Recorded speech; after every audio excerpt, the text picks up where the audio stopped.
Театр кукол Ульгер считается топовым по всей России, по районам, пожалуйста. Мне кажется, вот тряпочка иногда, да, вот она может выразить абсолютно те же переживания. Свободно могу играть, издеваться над ним, шутить. Меня же никто не видит. Это классный кайф. Это лучше, чем даже покурить. Это своего рода оружие. Это кажется лучше, чем любая музыка. Я кукольные мультфильмы с детства не люблю.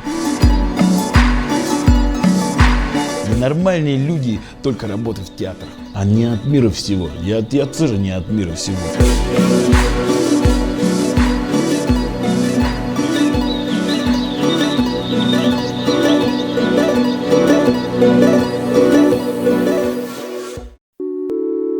Вообще, когда мы учились, нам преподаватель по кукольному мастерству говорил, что у нас не кукольный театр надо говорить, а театр кукол.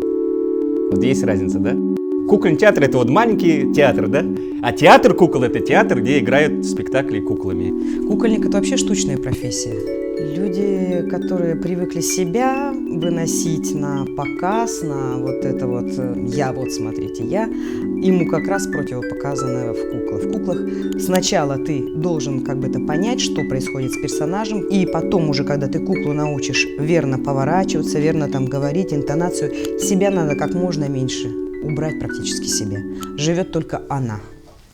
И сразу подпрыгивать. Так надо было сразу, но... Так, позволяю. Когда ты балуешься какой-то куклой, да, ты прямо рожа там, да, и тебя не видно, это же кайф. Если меня не видно, я так оп, ты все, что можешь, все, что хочешь сделать. Я думаю, что в кукольном театре можно сыграть в спичечном коробке спектакль. Мне кажется, вот тряпочка иногда, да, вот она может выразить абсолютно те же переживания. Где нет никакого даже изображения, просто пластика какой-то тряпочки, да, может точно те же эмоции вызвать, что и драматический актер с монологом.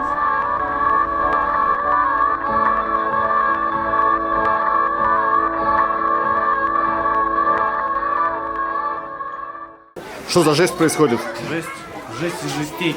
Зрители сидят, а мы только собираем декорацию. Ты себя комфортно чувствуешь, когда так все происходит? Вообще супер. Серьезно? По лицу все видно. Моя задача. Ты сперва, странно не показалось человеку, ты с куклой разговариваешь. Берешь его, что он может, как голова, куда, какой градус, что он вообще может, какие руки движутся, не двигаются. Максимум из куклы выжить. Придуриваешься, конечно, по-всякому. Куклы, наверное, потом у меня такое ощущение, что домой едешь, спишь, а куклы такие собираются вечером. Слушай, вообще издеваешься над нами, этот человек. Кукла сама по себе уже метафора. Актер театра кукол, он должен с этой куклой стать одним. Посмотрите на ее глаза и на мои глаза. Актер драмы, он будет себя вести не только на сцене, а в жизни, как артист. Да, вот артист — это вот осанка, голос. Актер театра кукол, он, наоборот, невидимый. Не, в этом-то есть тоже плюсы. Я могу этим куклам свободно могу играть, издеваться над ним, шутить. Меня же никто не видит.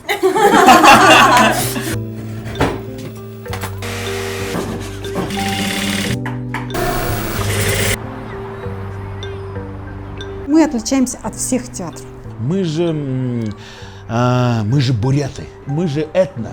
Мы же можем показать свои традиции, свою культуру, свой костюм какой-то, этнический какой-нибудь спектакль показать. Мы как-то искали и нашли какой-то свой язык. Съездили в Монголию. Я сначала что-то очень яркое, разноцветное нарисовала. Но когда проехались по степи Монголии, я поняла, что цвета нет. И родился какой-то абсолютно интересный театр, который на каких-то именно живых фактурах, то есть это дерево, войлок, кожа, пластика нет.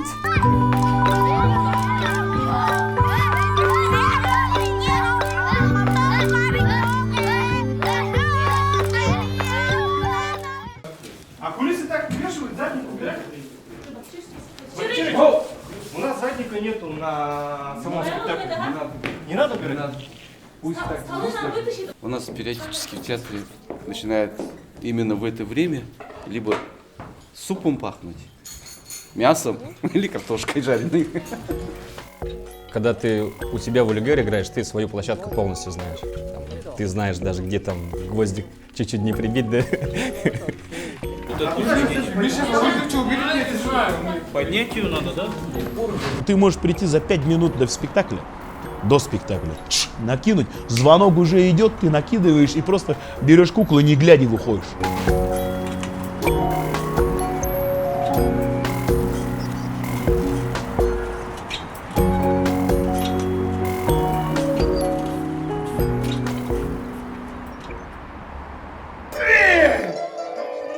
Пошли вон отсюда! Нет!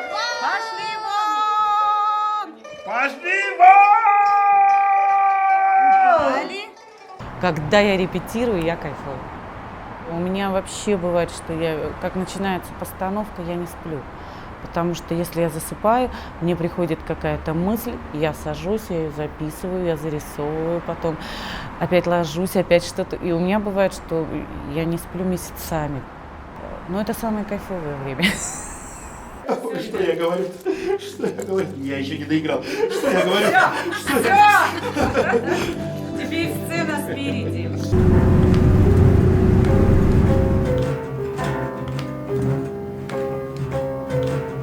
Ты когда куда-нибудь выезжаешь бандой, в деревне ты пока изучаешь этот зал, изучаешь, опа, народ, опа, о, там, я не знаю, степи, посмотрел там на чужих, показал себя.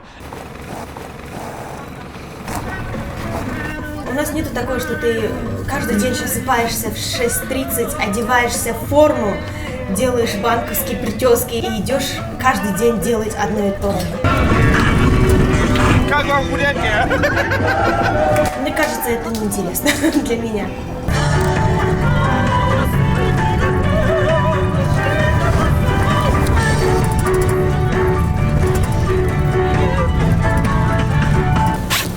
Время без 20, через 20 минут спектакль играем. Мне самой нравится вот этот сам процесс ездить на гастроли. Вот едешь в ту деревню, когда, редко кто туда выезжает, например. От этого получаешь какой-то кайф.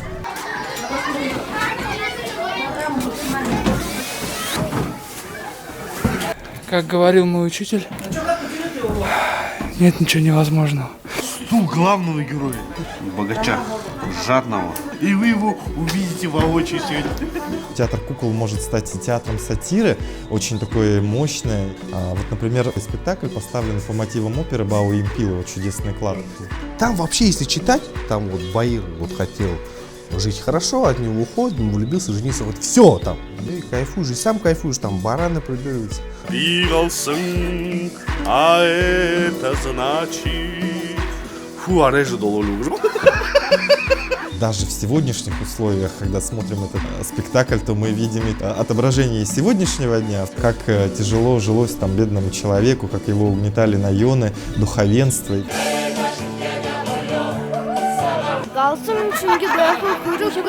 У нас снова в обществе есть и богатые, и бедные, и снова есть духовенство, снова есть судебная система, которая критикуется. И там отыграл, на тебе все так аплодируют, браво, браво. И там банкет еще тебя еще накормит, тебя еще повыдут. Так вот и спасибо скажут.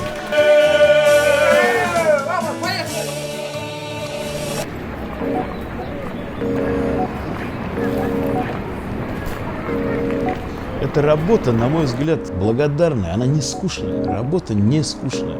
Ты получаешь какой-то кайф. Вот тебе не повезло в жизни. Смотри на меня. А я знаю людей, которые в пиджачках ходят, все так чинно, да, там менеджер, да, там помощник депутата. А это скучная работа, ребята. Это вот так вот, как кому-то улыбаться вот так вот, да, строить из себя какого-то пупа земли, да, когда ты, извини, ты просто помощник.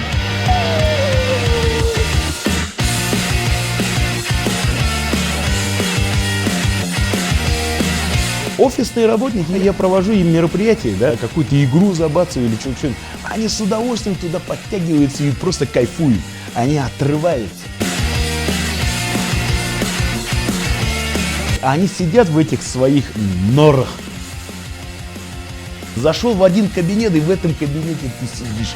А мы по всей России, по регионам, по районам, Пожалуйста.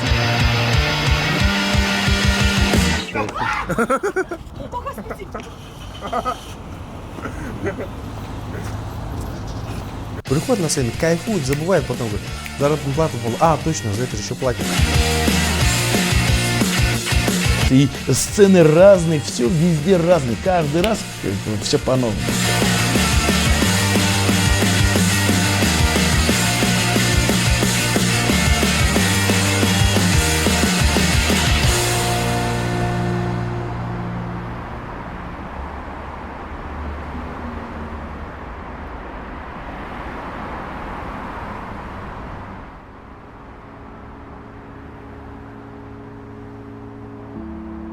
Мне нравится то, что все время каждый спектакль, все-таки непредсказуемый же. Все время мы как-то немножко меняемся, или растем, или не растем, или останавливаемся. 36-летний мужик играет в кукольном театре, почему нет, если ты любишь эту профессию? А кто что скажет, не до фонаря? Оживить вот это неживое, наградить его живыми качествами. И оперу можно сыграть в куклах, и трагедию можно сыграть в куклах, и все что угодно, вплоть до пластики даже. Работа, от которой я получаю удовольствие. И все. В любом деле, вот один мудрый человек сказал, пусть даже ты дворник нафиг, да, ты должен это делать классно. Ты вот дворник, но ты должен стать лучшим дворником, блядь. Лучшим дворником район, у тебя должна быть грамота, лучший дворник. Бывает, ты в день там 4 раза спектакль играешь. И, первый спектакль, второй спектакль хорошо прошла, у тебя есть позитив, у тебя есть энергия. А на 4-й спектакль ты уже устал. Тебе не хочется там, например, выйти на сцену и сейчас играть спектакль. И ты начинаешь с таким настроением, а уже в середине спектакля, как будто ты играешь первый спектакль. Сама приходит эта энергия. И уже ты, когда заканчиваешь этот спектакль и смотришь на зрителя, мне кажется, это удовольствие, когда ты даешь радость. Когда дети просто падают от смеха, вот это кажется лучше, чем любая музыка, смех этих маленьких детей. Это же бывает, когда люди, которые на гоночной машине дрифт всякие делают, они получают от этого удовольствие, дает драйв, все клево. А мы получаем иногда от маленьких моментиков эти удовольствия. Наверное, многие люди не знают про такое удовольствие, которое мы получаем.